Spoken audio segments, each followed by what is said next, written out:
Most feared kids in prison. When we think of serial killers, mass shooters, and the most dangerous criminals, one could easily believe an adult is capable of committing heinous crimes. Even though it's hard to believe, children can also commit such terrible acts. In the video, you see Rittenhouse running, and a shot rings out. This was Kyle Rittenhouse a few moments before he was apprehended by the cops. At just 17 years old, he made headlines for all the wrong reasons: possession of a dangerous weapon and first-degree homicide that left 2 people dead and another injured during a night of protests. However, his crime is nothing compared to the others on this list. From a young criminal who opened fire on a table full of students to 2 teenage murderers who took the life of their close friend, here are the most feared kids in prison. Zachary Davis. On August 10, 2012, the quiet town of Tennessee was disturbed by an unimaginable tragedy. 15-year-old Zachary Davis murdered his mother with a sledgehammer and tried to burn down the house with his older brother still inside. Did you kill your mother? Yeah. And why did you kill her? She wasn't taking care of my family. When his father, Chris, died of ALS in 2007, 9-year-old Zachary plunged into darkness. At 15, Zachary was an outcast. He had apps on his phone about serial killers and torture devices, and his notebooks were filled with disturbing phrases like, "You can't spell slaughter without laughter." But it wasn't until that fateful night that the true horror revealed itself. That evening, Zachary waited until his mother was asleep, then went to the basement, retrieved the sledgehammer, and entered her room. Then he hit her to death, striking her nearly 20 times. Drenched in her blood, Zachary then moved to the family game room, where he soaked the room in whiskey and gasoline before setting it on fire. His older brother woke to the sound of the fire alarm. When he went to check on his mother, he found her lifeless and covered in blood. Meanwhile, Zachary was found nearly 10 miles away from home. After his arrest, the kid was sentenced to life in prison for the brutal murder of his mother. Aaron Caffey. On March 1st, 2008, a family in Alba, Texas, was torn apart by a brutal killing spree. 2 men broke into the Caffey home, murdering a mother and 2 young children. The unfortunate events leading to that night began 5 months earlier, when Aaron started dating 18-year-old Charlie Wilkinson. When Aaron broke her phone curfew in February 2008, her parents insisted she break up with Wilkinson. But instead of ending things, Aaron became obsessed with a dark idea: killing her parents to be with Wilkinson. She shared these thoughts with friends and soon plotted the murders with Wilkinson and his friend, Charles Wade. On the night of the massacre, Wilkinson and Wade arrived at the Caffey home, while Aaron and Wade's girlfriend waited in the car. Inside the house, Wilkinson shot Terry and Penny while they slept. While Wilkinson's gun jammed, Wade used a sword to nearly decapitate Penny. The killers then went upstairs to where Aaron's brothers were hiding and killed them in cold blood. After looting the house for valuables, they set it on fire, ensuring no one could survive. But Terry crawled from the flames and managed to reach a neighbor's house. Hours later, all 4 suspects were in custody and charged with 3 counts of capital murder. Wilkinson and Wade received life sentences without the possibility of parole. Aaron was sentenced to life but could apply for parole after 40 years. Nicholas Lindsay. A quiet 16-year-old kid had a dream of playing professional football. However, he had other plans. Lindsay skipped school often and was accused of stealing a car. And for $140, he purchased a gun off the street, a decision that would eventually destroy lives. On February 21, 2011, St. Petersburg officer David Crawford encountered Lindsay while responding to a call about a suspicious person. Crawford approached the teen, pulling out his notepad to speak with him, but instead of replying, Lindsay fired repeatedly, killing the officer in cold blood. Lindsay was arrested and held without bail. He was eventually sentenced to life in prison without the possibility of parole for the murder of Officer Crawford. TJ Lane. On February 27, 2012, the small town of Chardon, Ohio, made headlines due to a high school shooting that left the community in shock. TJ Lane, a 17-year-old student at Lake Academy Alternative School, walked into Chardon High's cafeteria that morning armed with a .22 caliber handgun. Lane wasn't a stranger to Chardon High. He had previously attended the school before transferring to the alternative program. The motive behind the attack was unclear, though some reports suggested he felt victimized. A teacher quickly chased him out of the school, and he was arrested near his car about a mile away. Investigations revealed that Lane had stolen the gun from his uncle. In March 2013, he was sentenced to 3 consecutive life sentences without parole, but the story didn't end there. On September 11th, 2014, Lane, along with 2 other inmates, broke out of the Allen Correctional Institution in Ohio. For hours, he was on the run until he was captured 6 hours later. In March 2016, after growing security concerns, Lane was transferred to the Southern Ohio Correctional Facility in Lucasville, a maximum security prison built for the most dangerous criminals. James Fairweather. A 15-year-old kid experienced his descent into violence back in 2014. His first victim, James Atfield, a 33-year-old man with brain injuries who used crutches, was brutally stabbed over 100 times in a park in Colchester, Essex. 2 months later, in March 2014, Fairweather took the life of his second victim, Nahid Al-Mania, a 31-year-old Saudi student at the University of Essex. She was murdered as she walked down a footpath, stabbed mercilessly in another random attack. But justice would soon catch up. In May 2015, a year after his killing spree began, Fairweather was arrested at 16. During his trial, Fairweather admitted to the murders and revealed a disturbing obsession with notorious killers like Ted Bundy and the Yorkshire Ripper. In April 2016, James Fairweather was found guilty of the murders of James Atfield and Nahid Al-Mania and finally sentenced to life in prison with a minimum term of 27 years. Tyler Hadley. On July 16, 2011, a 17-year-old carried out his horrifying plan. Armed with a claw hammer, he brutally hit his parents, Blake Hadley and Mary Jo Hadley, to death inside their Florida home. The attack was terrifying, leaving the couple's bodies unrecognizable. With their lifeless bodies hidden in a locked bedroom, Tyler cleaned himself up, texted friends, and announced a house party. More than 60 teens packed into the Hadley home, drinking and smoking, unaware or perhaps willfully ignoring the dark truth just behind a closed door. The truth surfaced only after a friend, suspicious of Tyler's erratic behavior and strange confessions, alerted the authorities. 3 years later, Tyler Hadley was convicted of the cold-blooded murders of his parents. He is now serving a life sentence and remains Florida's darkest family tragedy. The Scream Killers. Back in September 2006, Tori Adamsick and Brian Draper, 2 students of Pocatello High School, executed a gruesome and calculated murder that would earn them the nickname the Scream Killers. Inspired by the 90s horror film Scream, the 2 teenagers planned and carried out the brutal killings of their classmate, Cassie Jo Stoddard. It all started when Cassie invited Adamsick, Draper, and her boyfriend, Matt Beckham, to spend the evening. Unknown to Cassie, the boys had crazy intentions. They unlocked the basement door before leaving the house, setting the stage for their return. Later that night, dressed in dark clothing, gloves, and white masks, emulating their favorite slasher film villain, they went back into the home. Once Matt left, Adamsick and Draper, who were still armed with 2 knives, stabbed her approximately 30 times, 12 of which struck vital organs, including her heart. The attack was merciless, leaving Cassie to bleed to death alone. Her body was discovered 2 days later. In 2007, Adamsick and Draper were convicted of first-degree murder and conspiracy to commit murder. Both received mandatory life sentences without parole, plus an additional 30 years to life. Mackenzie Shirilla. On a summer night in Ohio, a 17-year-old kid deliberately drove her Camry into a brick wall at 160 kilometers an hour, killing her boyfriend, Dominic Russo, and his friend, Davian Flanagan. Prosecutors described the act as premeditated murder fueled by Shrilla's toxic relationship with Russo.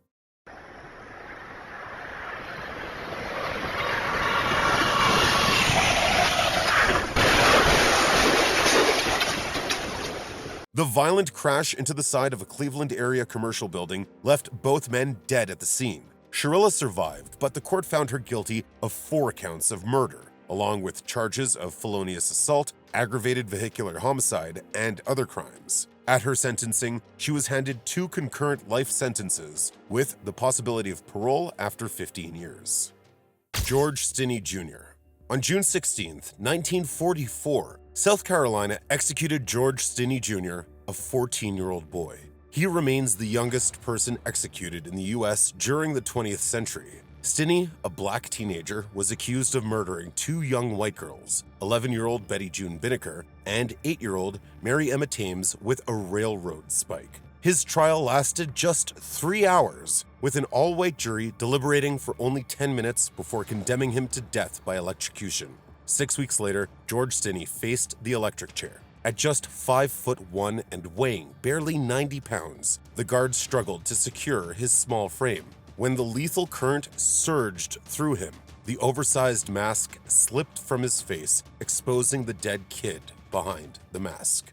Joshua Phillips. On November 3, 1998, in the Lakewood neighborhood of Jacksonville's South Side, 8-year-old Maddie Clifton was reported missing. Among the community trackers was 14-year-old Joshua Phillips, but it was his mother who would make a scary discovery. On November 10th, she noticed a wet spot on the floor of her son's room. Upon investigating, she found Maddie Clifton's lifeless body hidden beneath the bed, so Joshua was arrested hours later at school. According to him, Maddie had come to his house to play baseball, but he accidentally struck her in the eye with the ball. Panic set in. Fearing his father's wrath, Phillips dragged Maddie inside to hide the injury. The situation spiraled out of control as he tried to silence her cries. To cover up the accident, Phillips grabbed a baseball bat and struck her. In a desperate effort to keep his secret, he killed her by slashing her throat and stabbing her repeatedly with a knife. He then hid her body under the bed, spraying air fresheners to cover the smell of death. Eventually, Joshua Phillips was charged as an adult with first-degree murder. At 15, he was sentenced to life without parole. Fortunately for him, the death penalty was off the table due to his age. Eric Houston. On May 1st, 1992, 20-year-old Eric Christopher Houston stormed Lyndhurst High School in Olivehurst, California, armed with a shotgun and a rifle. By the end of his rampage, 4 lives were lost, 3 students and a teacher. Several others were wounded. For 8 long hours, Houston held nearly 90 hostages before finally surrendering. His motive was rooted in a disturbing grudge. He blamed his former teacher, one of his victims, for giving him a failing grade that prevented him from graduating in 1989. He believed this failure led to his unemployment and the breakup with his girlfriend. In court, he also accused the teacher of molesting him. However, he was apprehended after the arrival of the police. Convicted of first-degree murder, attempted murder, and other charges, Houston's trial was moved to Napa County due to the high-profile nature of the case. The jury sentenced him to death by lethal injection. However, his execution was delayed due to appeals and California Governor Gavin Newsom's 2023 moratorium on capital punishment. Houston, now on death row at San Quentin State Prison, continues to fight his sentence. Nathaniel Brazil. A 14-year-old boy, Nathaniel Brazil, was sentenced to 28 years in prison for the murder of his favorite teacher. Brazil, who was still 13, walked into Barry Grunrow's classroom at Lake Worth Middle School and shot the 35-year-old teacher between the eyes with a .25 caliber pistol. According to him, Grunrow's crime was refusing to let Brazil speak to 2 girls in the room. Prosecutors who tried Brazil as an adult pushed for a life sentence, arguing that he was beyond redemption. The defense painted a different picture, pleading for leniency and attributing the killing to a tragic accident. Brazil claimed the gun, taken from his grandfather's cookie jar, fired unintentionally. He was eventually sentenced to 28 years in prison, where he will serve his time in a juvenile facility until reaching adulthood, after which he will be transferred to an adult prison. Upon release, he faces 2 years of house arrest and 5 years of probation.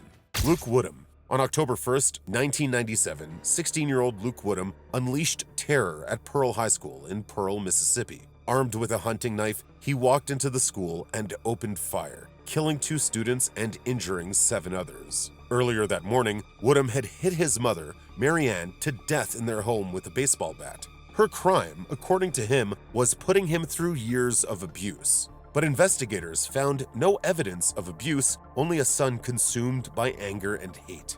At the school, Woodham showed no remorse as he roamed the hallways, targeting classmates. His rampage came to an end when the school's assistant principal, Joel Myrick, confronted him with a handgun and detained him until police arrived. At his trial, Woodham was convicted of 3 counts of murder, 2 students and his mother, and 7 counts of aggravated assault. He was sentenced to life in prison without the possibility of parole for the murders and an additional 140 years for the assaults. Barry Lukaitis. February 2nd, 1996, started like any other day at Frontier Junior High School in Moses Lake, Washington. By the afternoon, it became a scene of horror. Barry Lukaitis, a 14-year-old 8th grader, walked into his 5th period algebra class armed with a Winchester .30-30 rifle and 2 handguns. In his pockets, he carried 78 rounds of ammunition. At 2 p.m., as the cold bit outside, Lukaitis entered the school through a back door and made his way to the algebra classroom. Inside, teacher Liana Cares, a 49-year-old mother of 4, was writing an equation on the blackboard. The students barely had time to react as Lukaitis pulled out his rifle and fired. His first target was 14-year-old Manuel Vela Jr., seated in the front row. The bullet struck him, killing him instantly.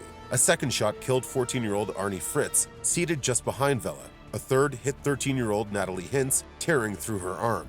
Then Lukaitis turned the rifle on Cares, shooting her in the back as she fell to the ground, still clutching the chalk and eraser. After being arrested, Lukaitis, who was tried as an adult, was convicted of 3 counts of murder, 1 count of attempted murder, and multiple charges of kidnapping. The court sentenced him to 2 life terms plus 205 years, ensuring he would die in prison. Jamar Pinckney Jr. The tragic story of Jamar Pinckney Jr. is one of unimaginable betrayal and horror. On November 16, 2009, Jamar Pinckney Jr., a 15-year-old high school freshman from Highland Park, Michigan, was killed by the person he should have been able to trust the most, his father, Jamar Pinckney Sr. It began with a confession. Jamar Jr. admitted to his mother that he had inappropriate contact with his 3-year-old half-sister. Disturbed and unsure of what to do, his mother called Jamar Sr., believing he would handle the situation responsibly. When Jamar Sr. arrived at the house, he began assaulting his son and forcing him outside at gunpoint, dragging him into the yard barefoot and shirtless. Despite the boy's pleas for life, his father shot him in the head at close range, killing him instantly. His father was charged with first-degree murder and ultimately convicted of second-degree murder. Sentenced to 37 to 82 years in prison, he will likely spend the rest of his life behind bars. Craig Price. Craig Price's brutal rampage started on September 1, 1989, when he broke into the home of Joan Heaton, a 39-year-old woman living just a few streets away from him. High on marijuana laced with LSD, Price armed himself with a kitchen knife he found in Joan's home. He first attacked Joan, stabbing her 57 times. Her daughters, Jennifer and Melissa, were asleep in the house. Craig turned his anger on the children, stabbing Jennifer 62 times and Melissa 30 times, crushing Melissa's skull in the process. Blood spatter and the number of stab wounds revealed the killer's rage and lack of remorse. Despite his horrifying crimes, Rhode Island law at the time considered Craig Price a juvenile. He could not be tried as an adult, and the maximum sentence he could receive was incarceration in a juvenile facility until his 21st birthday. Jordan Brown. On a cold morning in February 2009, in a quiet farmhouse in Pennsylvania, Jordan's father's pregnant fiancée, Kenzie Marie Hook, was found shot to death. Investigators quickly zeroed in on Jordan, claiming the 11-year-old had used his 20-gauge shotgun, a gift from his father, to commit the brutal crime. By the end of the day, Jordan Brown's life as a free child was over. The boy was charged with first-degree murder and homicide of an unborn child, a decision that would haunt him for nearly a decade. He was sent to juvenile detention and convicted by the court despite his unwavering claims of innocence. Jordan remained locked up until 2018, when the Pennsylvania Supreme Court overturned his conviction, citing insufficient evidence. But the damage had been done. By the time he walked free, Jordan had spent his years behind bars, stripped of his childhood, and left with scars that would never fully heal. Dimitrios Pagurtsis. On May 18, 2018, in a small town of Santa Fe, Texas, became the site of another American horror story. Dimitrios Pagurtsis, a 17-year-old high school student, carried out a devastating mass shooting at Santa Fe High School, leaving 10 people dead, 8 students and 2 teachers, and injuring 13 others. That morning, Pogorzelski entered the high school armed with a Remington 870 shotgun and a .38 caliber revolver, weapons he had taken from his father. So Pogorzelski admitted he planned the attack with the intent to kill as many people as possible. He was arrested at the scene and charged with capital murder and aggravated assault of a public servant, Kyle Rittenhouse. The streets of Kenosha, Wisconsin were already boiling over with unrest on the night of August 25, 2020, as protests took over the police shooting of Jacob Blake, a 29-year-old black man left paralyzed by a white officer's bullets. But that night would take a darker turn when Kyle Rittenhouse, a 17-year-old armed with an AR-15 style rifle, tried settling the chaos. In a series of dark moments captured on video, Rittenhouse fired his weapon multiple times. His bullets killed Joseph Rosenbaum and Anthony Huber and gravely wounded Jade Grosskreutz. Rittenhouse testified at his trial that he shot all three men in self-defense, claiming he feared for his life during each encounter.